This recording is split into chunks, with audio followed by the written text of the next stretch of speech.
Graham.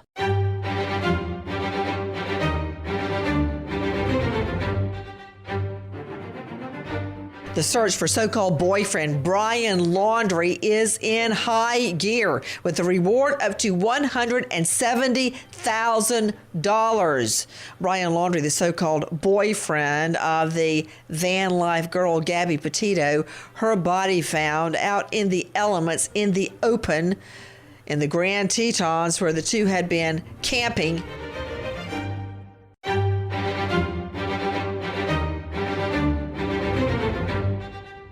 Crime Stories with Nancy Grace.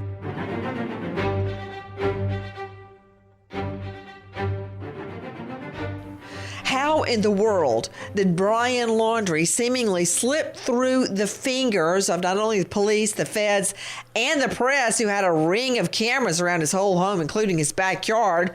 Where is Laundrie right now? Take a listen to our friends at WTSP TV. New leads in the search for Brian Laundrie. The feds investigating new video of the Laundrie family and a phone purchased by Brian just days before he went missing.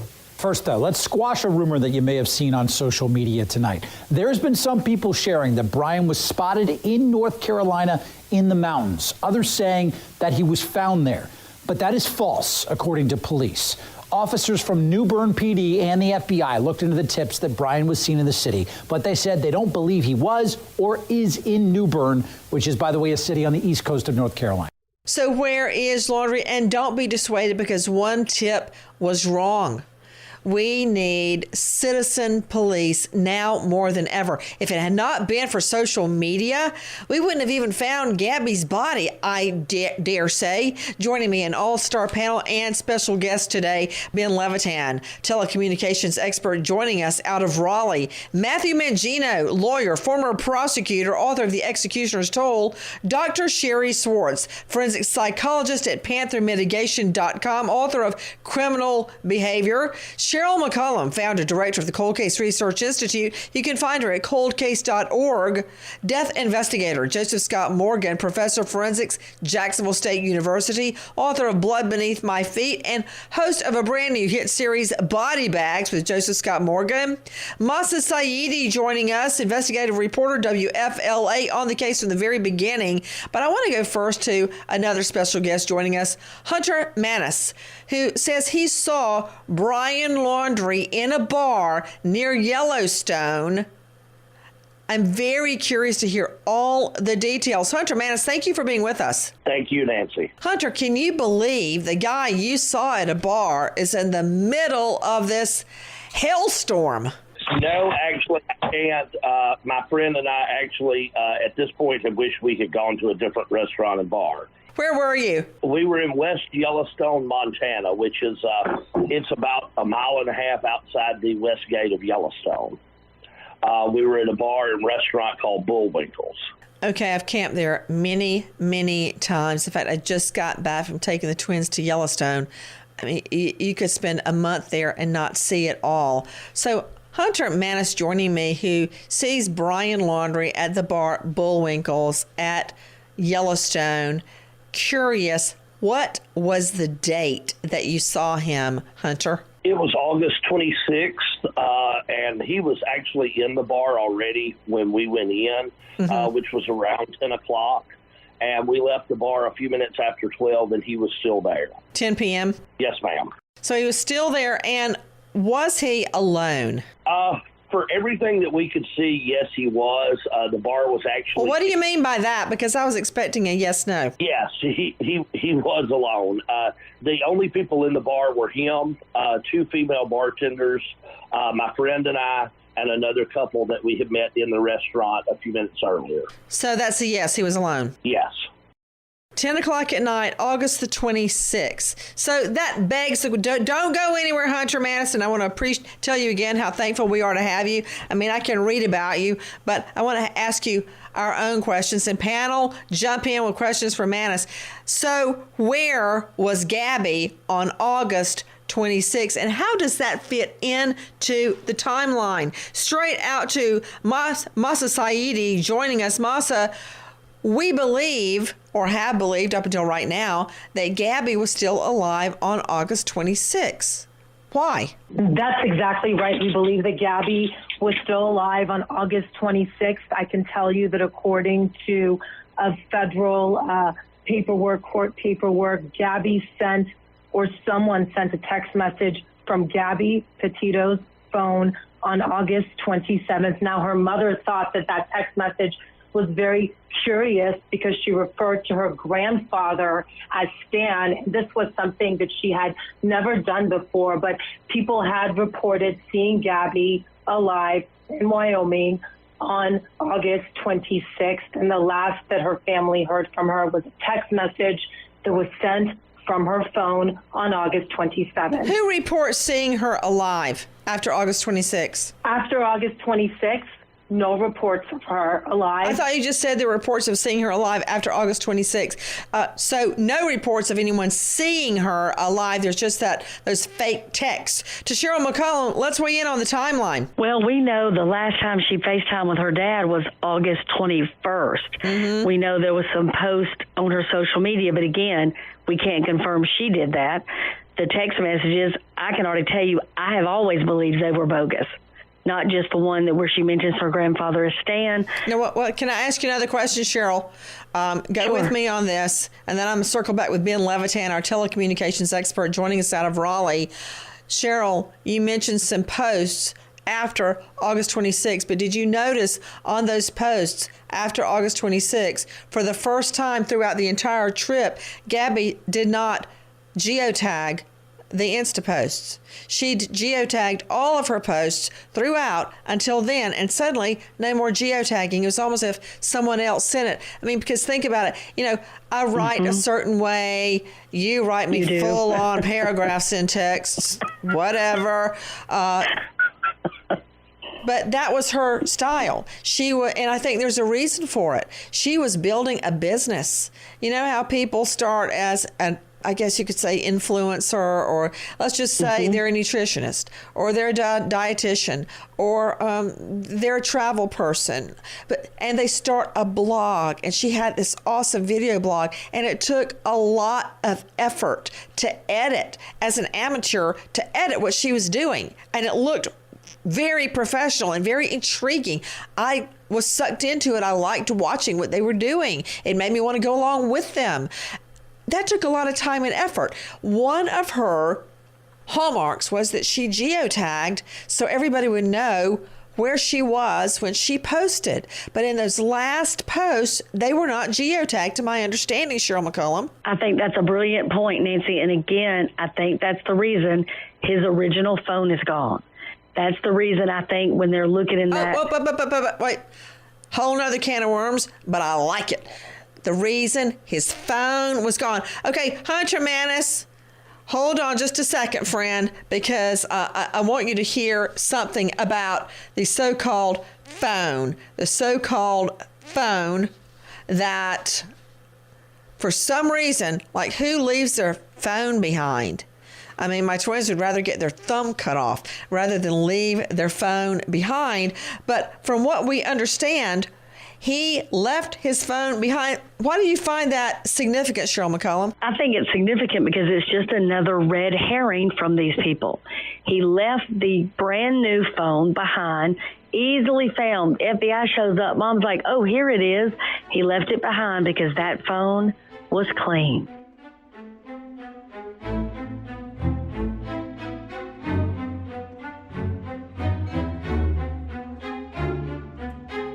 Body Bags with Joseph Scott Morgan, death investigator, professor of forensics, Jacksonville State University.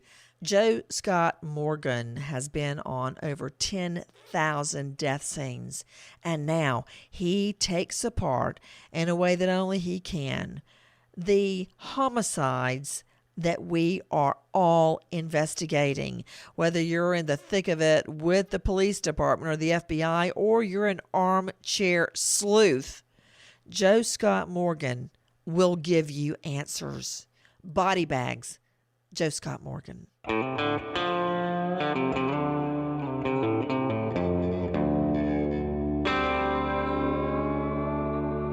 Body Bags with Joseph Scott Morgan. The dead, they have a language all their own. I've spent the majority of my life learning to speak their language. Some people will say, well, there's probably a lot of death investigators, and there are. There's a lot of us out there. But I was the youngest. I was the youngest one in America. Death has always been my companion. Always. Why would I subject myself to this day after day after day? Death never stops. You see things that no one can possibly ever imagine, and day after day I tell these stories. And now I want to share them with you. Join us each week on Body Bags. We'll look at the cases that have captivated the headlines and some of the more memorable cases I've seen. We'll examine their lives and their deaths and try to answer those questions that seem unanswerable. Follow and subscribe to Body Bags with Joseph Scott Morgan. Now on the iHeartRadio app, Apple Podcast, or wherever you listen to your podcast.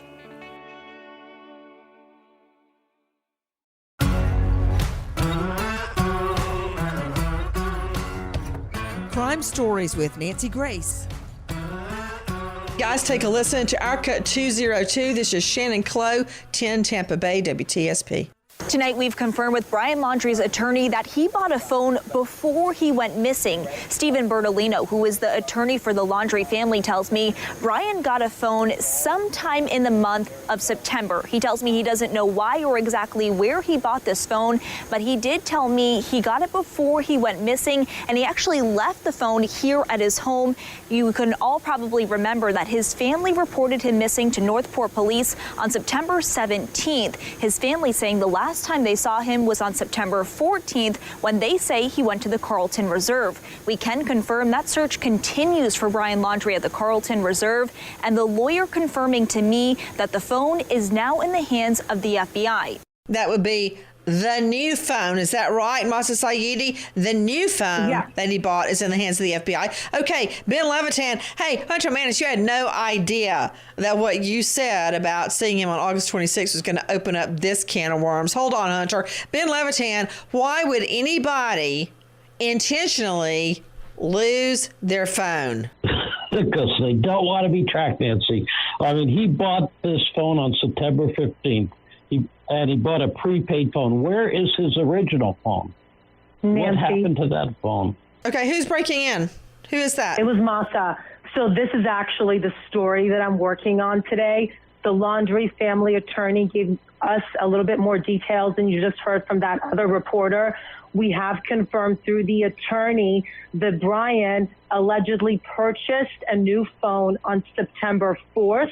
The attorney says this was not a burner phone. He said that Brian opened an account with AT&T, and we're told that on September 14th, when according to his parents, he left to go to the Carlton Reserve, he did not have that phone with him. The attorney telling us that the FBI now has that phone, but it was purchased on September 4th. Hold on. I'm making a note of that. New phone bought September 4. Did you say 4? Yes, ma'am. September 4th. Apologize for my voice.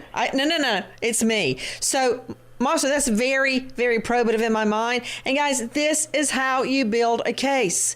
You start with one timeline. And just as we've got Hunter Manis telling us he sees Brian Laundrie at Bullwinkle Bar and Yellowstone alone, 10 p.m. to at least 12 a.m. on August 26th, then you start filling that in. You start filling in that around August 26th, Gabby stops geotagging her Insta posts. Why? Because this is all about a travel blog, and she wants the geotagging to show people, I've been here. This is where I really am. This is real. But suddenly she stops. That's one of her hallmarks. Then we find out that he comes home alone. That's on September 1. And now we're finding out September 4, he needs a brand new phone. Back to you, Ben Levitan. Okay, jump in. Go, Cheryl. There's something else you need to add to your timeline, and that is August 31st, when his mama changes the camping dates. That tells me she knew on August 31st he was returning home, because she changes the reservation from 2 people to 3. That's very significant. So he's in touch with her. He's in touch with her by phone or text via phone, en route home from the Grand Tetons to Northport, Florida. And she knows ahead of time there's not going to be 2 camping on this waterfront slip. There's going to be 3. Brian is joining us. And that he'll be home the next day without Gabby in her van. And she also knows not to make that reservation for 4 because she knows Gabby's not coming home. Absolutely. Nancy, I've got one more point along the timeline here that seems to be slipping past everyone. And maybe I'm wrong. Maybe they looked somewhere else. But I'm thinking about the 27th of August. Wasn't that the date that they were seen in the restaurant and he's yelling at the wait staff there, and she actually comes back in and apologizes on his behalf? You mean, was it the Mary Pig? Was that the name of it? Was that on Aug 27, Masa Saidi? And Jack, you look it up also because Masa's out in the field right now. Yeah, I'm looking at it right now. I'm looking it up right now. Because I know all these dates, they're critical. And believe you me, when you're in front of a jury, I would have this mapped out with my final timeline to identify where he was on what date. I think it was August 27. Yeah, he's at the Mary Pig Tex-Mex place, August 27, with her, and he throws a big fit. We think about the bill. He goes and comes in and out 4 times, yelling at the waitress, and Gabby's saying, I'm sorry. So that gives me a new perspective on Hunter Manis. Thank you, Joe Scott Morgan.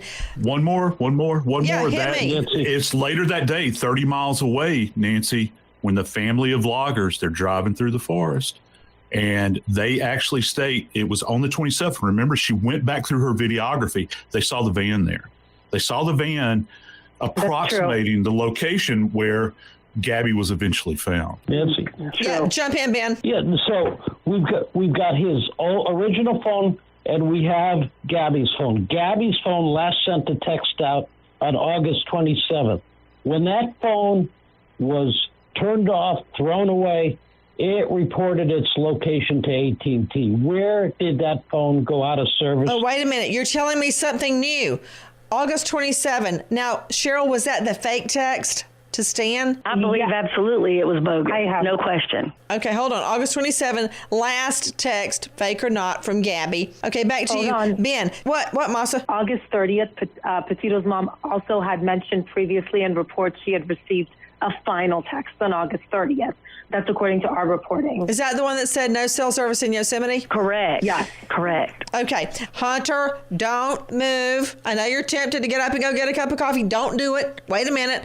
Ben Levitan, you just told me something important. Well, everything you said was important, but something really captured my attention when you said on that text, Aug 27, even Aug 30, but on August 27, you said AT&T would know from where that text came from. Okay, go through that with me again, Ben Levitan. Okay, cell phones are real simple. Somebody calls you, the call gets routed to the closest cell tower where you are, and it broadcasts off that cell tower, and you get your phone call. Very simple. AT&T keeps very close track of what cell tower you're close to. It's not going to pinpoint you, but it keeps you close. So where was that phone on August 27th when the last text went out? And when you go off network, you call someone and your call goes right to voicemail, right? Because AT&T knows you have turned off your phone. When did this phone turn off, and where did it turn off? Okay, I just set up a new iPad because I've literally worn my iPad into the ground. And it gave me a choice that I had to turn on or off, like Find My iPad. There's a choice of, do you want a notification to be sent to whoever I've got, AT&T or Verizon, when your iPad powers down, when the battery goes dead? What does that mean, Ben Levitan, and how could that play into this case? But that sounds like marketing to me, Nancy, because the network knows when your battery goes dead. It knows the last cell tower you were connected to. I want to know where this phone was when it powered down. Did he send that text on August 27th, drive to Kansas and throw it out the window there? We need to know when the phones were turned on and turned off, and where they were turned on and turned off, and why on September 4th he felt the need to have a clean phone.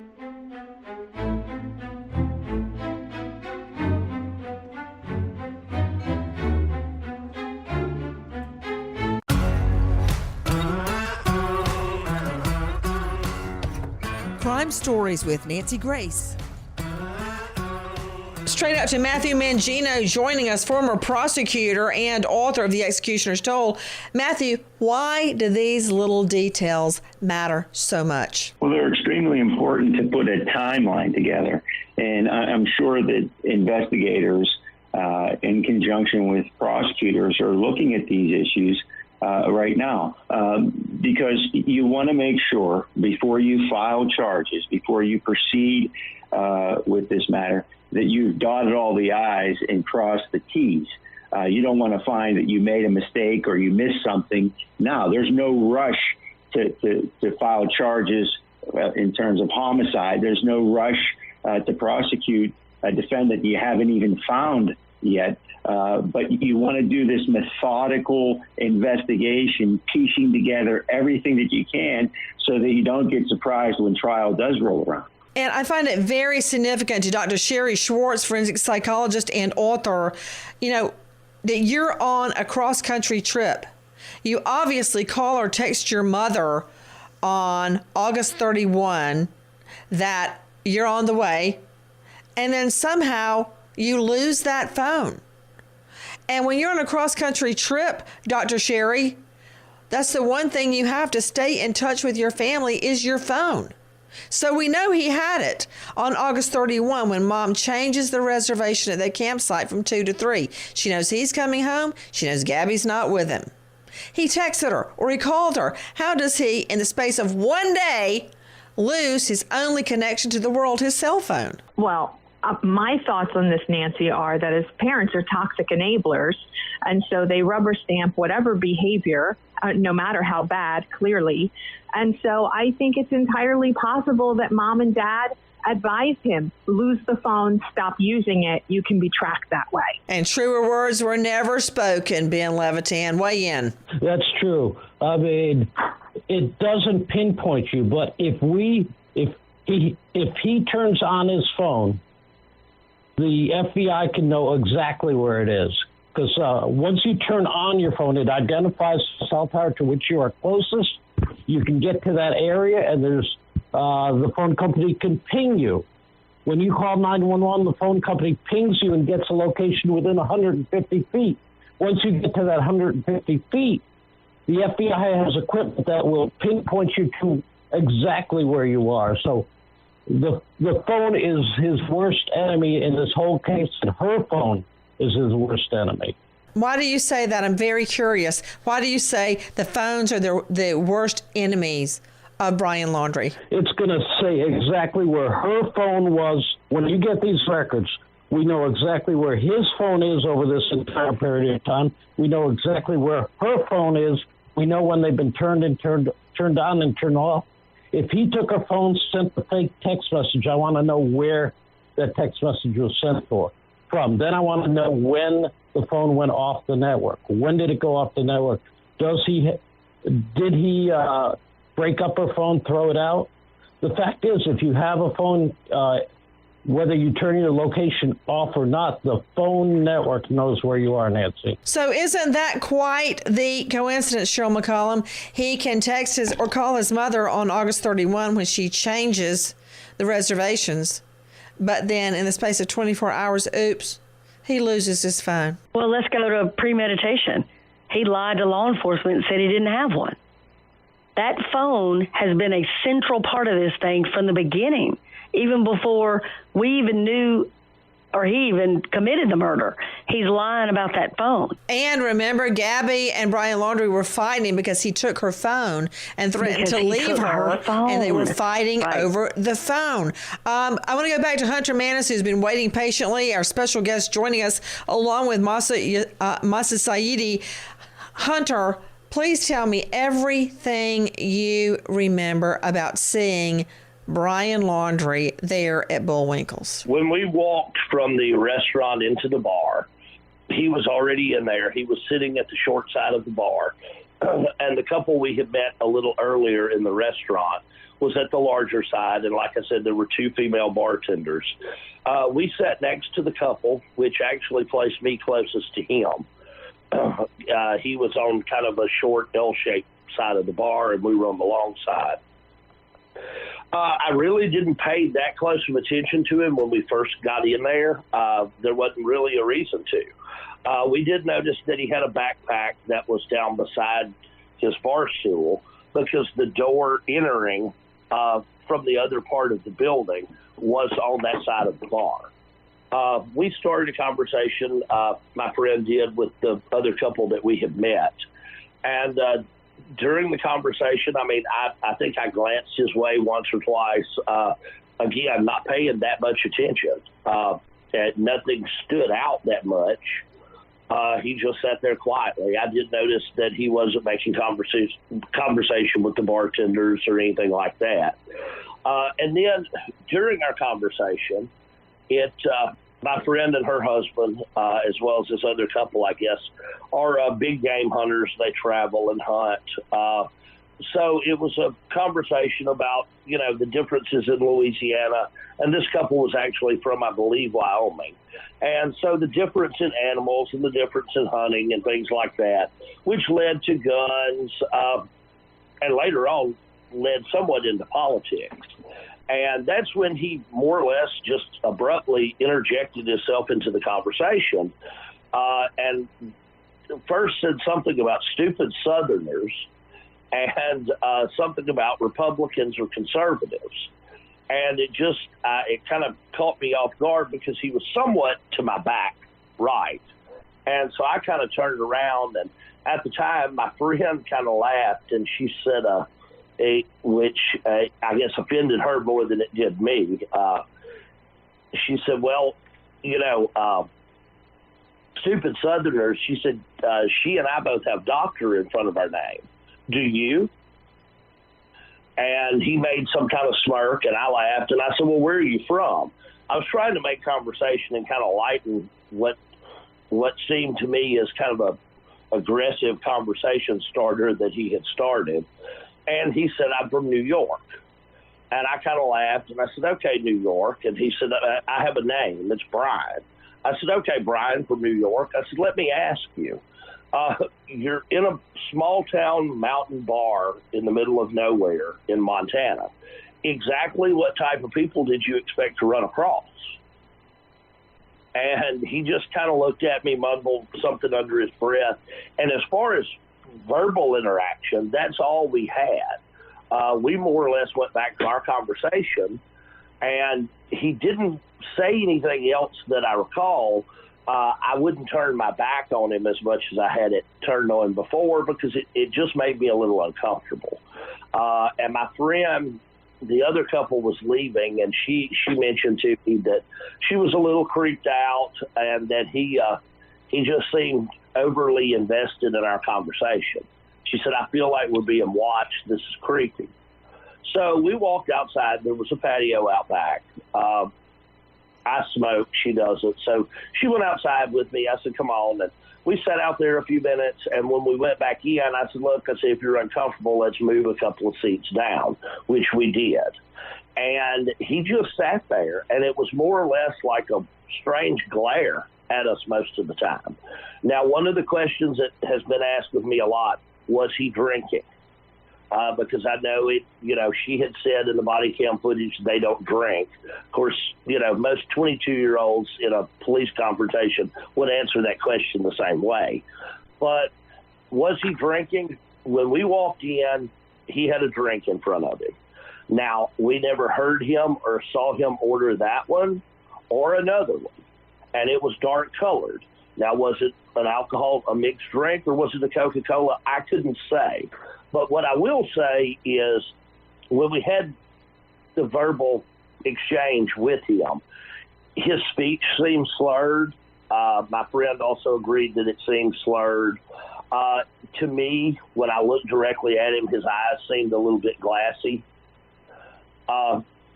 I felt like he was maybe not intoxicated or possibly intoxicated. I assume being in a bar and his speech slurring that it was alcohol, but I feel like he was on something. When you left, what was he doing? When we left, we actually exited back out the front door, and he was still sitting in the same place at the bar. And again, in right around 2 hours, he never ordered another drink. I never saw him make conversation with the bartenders. Other than what he said to us, he literally just sat there.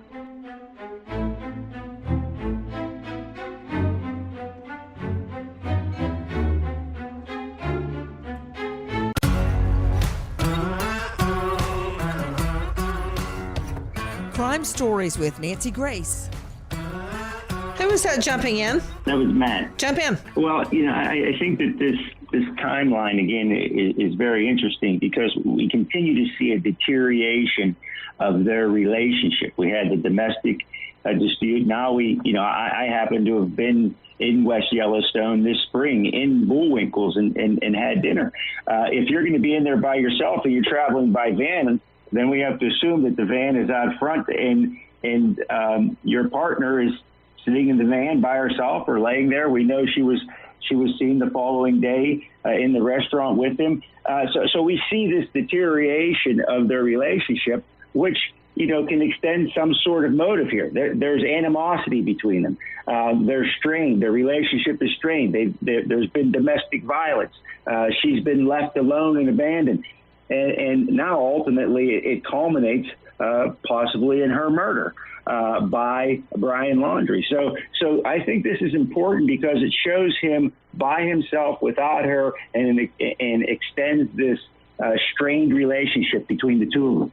And I've got to say, Cheryl McCollum, if I went on a cross-country trip with my family, with my husband, and he wanted to be alone at a bar as opposed to being with me and the twins, that would hurt my feelings. I mean, just stay at home in the bar if that's what you want. Right. I think it's important that we point out some characteristics that are happening, though.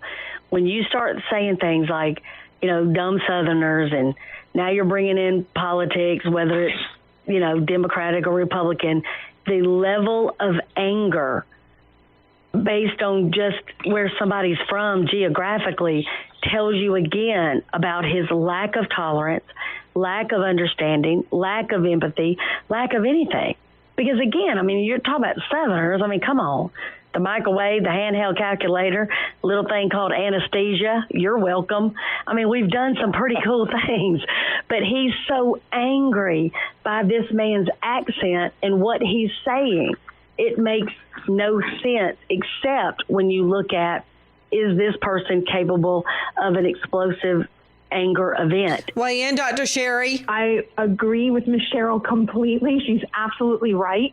And what I was thinking as Mr. Manis was talking is that this sullen, sulking behavior that he seems to describe, he's by himself, he's brooding. This is consistent with what I recall reading a friend of Gabby said, how he would behave. That's a really good point.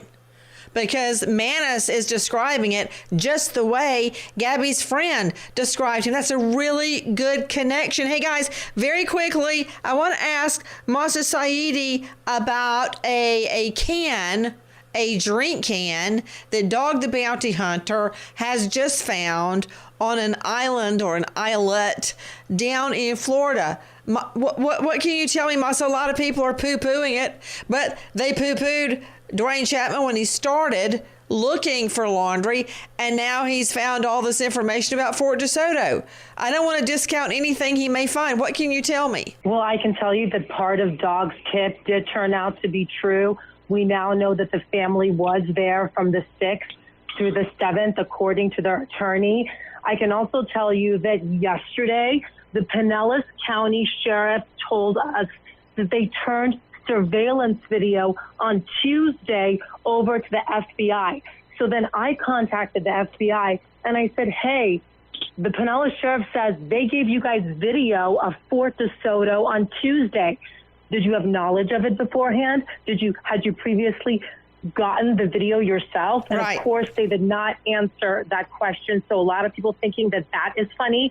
As far as what's happening at Fort DeSoto, yes, Dog the Bounty Hunter has been there with some, canines, fellow investigator friends of his doing a search down there. Law enforcement has not been there. We have flown over that scene. We have seen nothing there. But Nancy, this is possibly the most interesting thing that happened yesterday at the Carlton Reserve on the Venice side. This is the side that is further away from his home, that is drier, more open. I can tell you, according to our chief photojournalist, Paul Lamison, yesterday, Wednesday, September 29th, from about 2:45 p.m. until 5:09 p.m., the Sarasota Sheriff's helicopter was flying over this one area, again, for more than 2 hours. We were looking at that via a flight tracking service. And also, in addition to that, I'm understanding, Masa Saidi joining us, that a fresh campsite has been found in a, quote, perfect spot for Brian Laundrie to hide, including a Monster Energy Ultra Gold drink, which is the type of drink we saw his mother purchasing. Does anybody know about that? Yeah, I'm looking at a picture right now. First off, if anybody sees Dog the Bounty Hunter, do me a favor. Tell him not to touch the freaking can with his bare hands. Because I'm looking at the same thing. I'm looking at the photograph right now, and he's holding it with his bare hands. That this is a piece of evidence that should have been bagged appropriately. At least put gloves on if you're going to do this, because now, if you're saying that this is connected to Brian Laundrie, you've despoiled the evidence potentially. Okay, got it. He shouldn't have touched it, but I want to talk about the can. It's been found in Egmont Key State Park on Shell Island off the coast of Florida. How far is that from Camp DeSoto, where he was earlier? I believe it's about 2 miles off, but I'll double check that right now. The can shows no sign of rust or fading, suggesting that it was new, had just been consumed, that the mother of Brian Laundrie bought the very same brand when they went on their camping trip. Okay, that's my understanding. But we're tracking down the photo of that to make sure. That's the very latest. The tip line is 1-800-225-5324. The reward is now up to $170,000 in the search for Brian Laundrie. Nancy Grace, Crime Story, signing off. Goodbye, friend.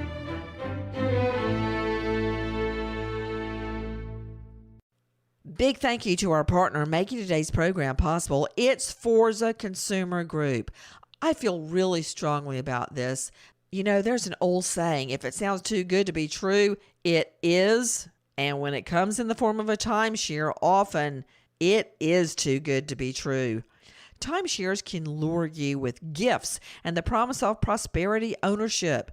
The truth is, what you've actually signed is a lifelong financial commitment riddled with maintenance fees and crazy high finance rates that pass on to your heirs and their heirs and their heirs. If you've made the decision to free yourself of this bad decision, or life circumstances have changed, you are free to negotiate out of that timeshare. And that's where our friends at the Forza Consumer Group come in. Forza Consumer Group has forged a relationship with veteran trial attorney Michael Malfetta. Malfetta successfully helps thousands legally exit their timeshare contracts. Michael and his team, along with Forza, will protect and represent you. They have low fees and guarantee they won't stop fighting for you until you're out of that timeshare contract. Go to ForzaConsumerGroup.com, FORZA consumergroup.com, or text my name, NANCY, Nancy, to 511-511. Begin the path toward freedom and away from the burden of your timeshare. Thanks, Forza. Text fees may apply. May receive up to one additional text. Text STOP to opt out.